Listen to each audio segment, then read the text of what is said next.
Most of League's champions are granted powers by their race or innate abilities, but there's a decent number of champions who rely on their weapons for their strength. In this video, I'm going to talk about some of Runeterra's legendary weapons.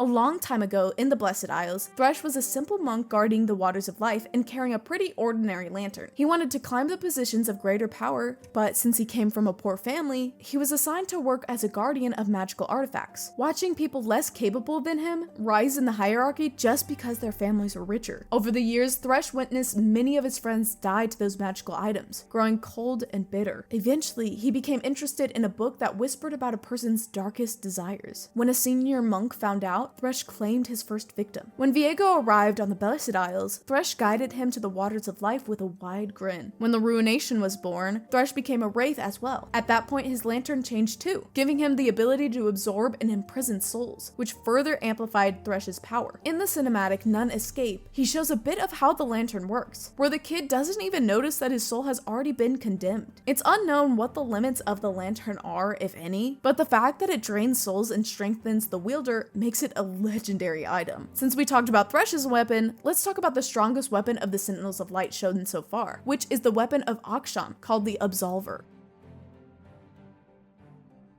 It was guarded by his master, Shadaya, a veteran in the Sentinels of Light arsenal. The power of this weapon is kinda crazy. Basically, if it kills someone, it will revive people who were recently killed by that target, which is extremely OP. Obviously, the power to revive someone is off the charts, and it was this weapon that let the Sentinels defeat Viego. When Akshan killed Isolde, he was able to revive Gwen and Senna. With their combined power, they were able to defeat Viego. Not to mention, this weapon is the only thing that can revive someone without a huge side effect, like the way the Black Mist resurrects a person as a wraith. For the next one, we have the Azakana sword of Yone.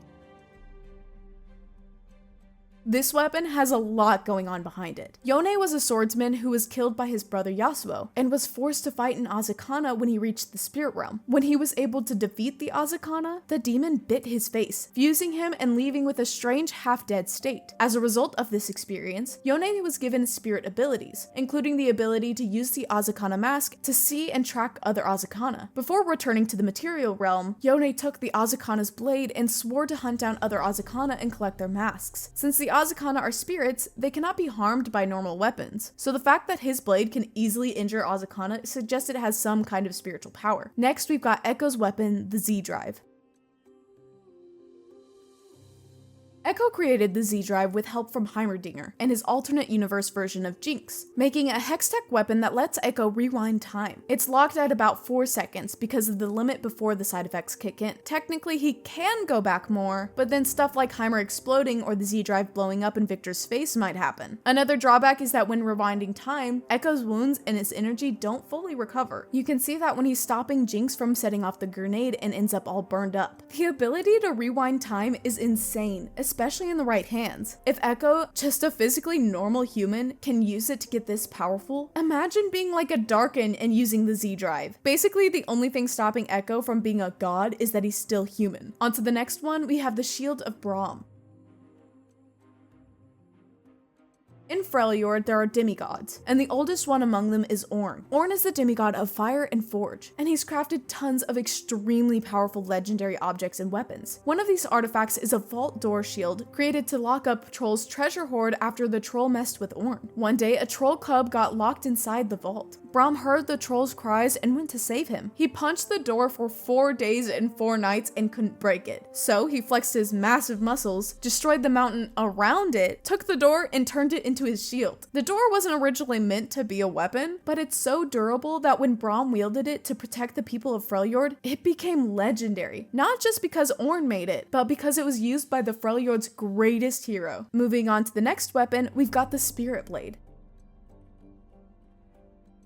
The Kinku Order is an order from Ionia that's been keeping balance in those lands since the dawn of time. It was founded by the 3 greatest names of the order: the Fist of Shadow, who handles the material world, the Heart of the Tempest, which is still Kennen's role today, and the Eye of Twilight, who leads the order and handles matters of the spirit realm. The Eye of Twilight wields the Spirit Blade, which is a sword forged in the spirit realm and exists simultaneously in both places. In Zed's comic, we saw Shin banishing an evil spirit back into the spirit realm without much trouble. This sword has an insane amount of spiritual power. It gives its wielder the ability to see the spiritual essence of any living being, and other partly unknown powers like teleportation, which is allowed by the blade in the champion's ultimate. Also, this sword is passed down from generation to generation for each Eye of Twilight. Shin's father, Master Kusho, wielded it before handing it down to him. And while you're down there, don't forget to subscribe, drop a like on the video, and maybe consider becoming a member to get access to a bunch of cool perks. And check out our store. There's a lot of really cool designs available and products, so go check them out. Links in the description. Anyways, back to the video.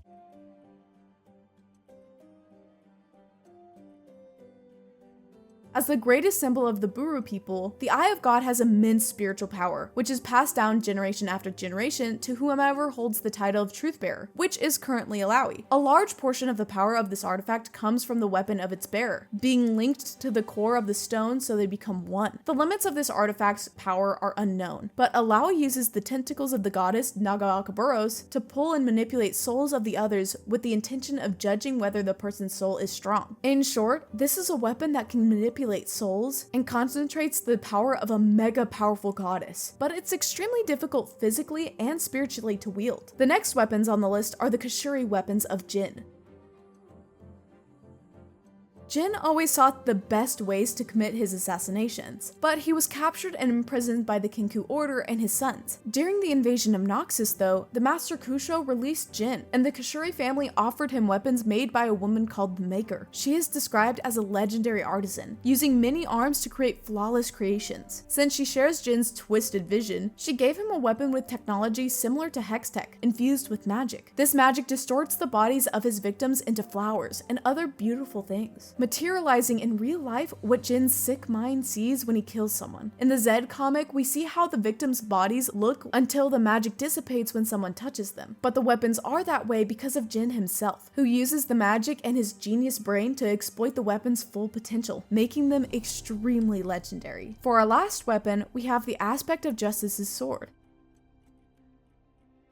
It is said that this sword was forged in the fire of stars and can burn the souls of the unworthy. It is the main weapon of the Aspect of Justice. The sword emanates starlight fire and shadow, coming from celestial magic, which on its own is one of the most powerful kinds of magic in the universe. The sword belonged to Mihira, who is the Aspect of Justice, but she passed the blade down to her daughters Kale and Morgana, who split the sword in two. With it, the sisters protected Demacia from any threat, like when they fought Aatrox. Nowadays, it's wielded only by Kale, but it is so powerful that only in 2 known cases has it been used at its full power. It was first used to end the Rune Wars, and secondly to destroy the body of Aatrox. While it certainly was used by the ancient Aspects of Justice too, we still don't know how or when. So the fact that it is one of the most powerful weapons of the Celestials of Targon means it's totally a legendary weapon. And that's basically it. I'll see you in the next video.